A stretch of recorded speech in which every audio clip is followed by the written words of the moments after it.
حضرت عمر بن خطاب رضی اللہ تعالی عنہ خلافت سنبھالنے کے بعد بیت المال میں آئے تو لوگوں سے پوچھا کہ حضرت ابو بکر رضی اللہ تعالی عنہ کیا کیا کرتے تھے، تو لوگوں نے بتایا کہ وہ نماز سے فارغ ہو کر کھانے کا تھوڑا سا سامان لے کر ایک طرف کو نکل جایا کرتے تھے۔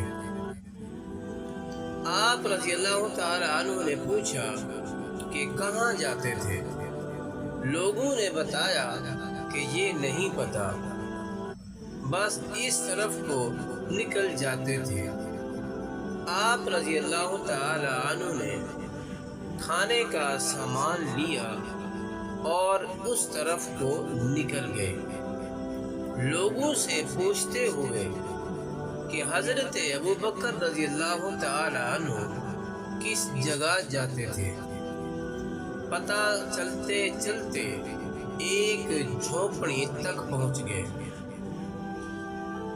وہاں جا کر دیکھا کہ ایک بوڑھا آدمی دونوں آنکھوں سے اندھا ہے اور اس کے منہ پر پھالے پڑے ہوئے ہیں۔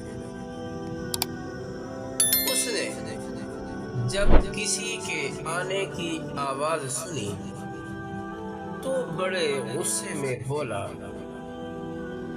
کہ پچھلے 3 دن سے کہاں چلے گئے تھے تم؟ آپ رضی اللہ تعالی عنہ خاموش رہے اور اس کو کھانا کھلانا شروع کیا۔ تو اس نے غصے سے کہا، کیا بات ہے؟ ایک تو 3 دن بعد آئے ہو اور کھانا کھلانے کا طریقہ بھی بھول گئے ہو۔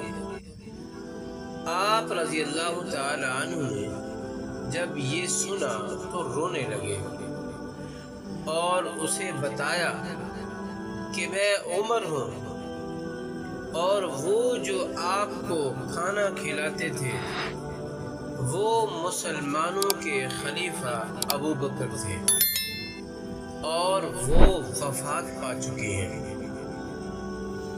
جب اس بوڑھے نے یہ بات سنی تو کھڑا ہو گیا اور کہا کہ اے عمر، مجھے کلمہ پڑھا کر مسلمان کر دے۔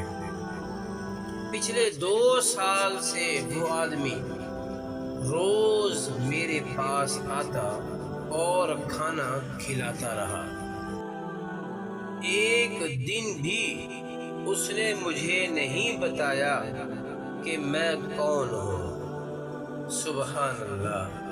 یہ تھے لوگ جو اللہ کے لیے کام کرتے تھے، اللہ کی رضا کے لیے لوگوں کو کھانا کھلانا، لوگوں کی خدمت کرنا، یہ سب اللہ کے لیے تھا۔